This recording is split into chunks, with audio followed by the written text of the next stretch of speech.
আসসালামু আলাইকুম। এটা হচ্ছে মদিনা সানায়া।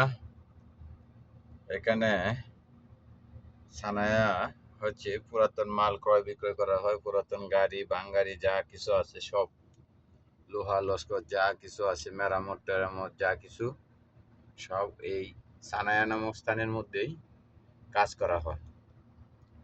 আর প্রবাসীরা দেখেন সবাই কাজের জন্য ব্যস্ত, সবাই যার যে কাজের জন্য ব্যস্ত।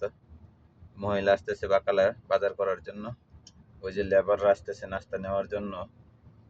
দেখেন বিদেশ প্রবাস যে জিনিসটা আছে, প্রবাস নামক যে জেলখানা, এটা আসলে একটু প্রবাস নামক একটা জেলখানা।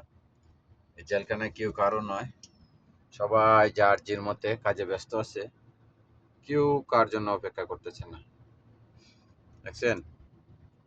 দেখতে থাকুন ভিডিওটা, বেশি বেশি করে লাইক কমেন্ট শেয়ার দিয়ে পাশে থাকুন নিত্য নতুন ভিডিও পাওয়ার জন্য, আপডেট পাওয়ার জন্য। আর বিদেশ আসলে অবশ্যই বিশেষ করে কাজ শিখে আসবেন।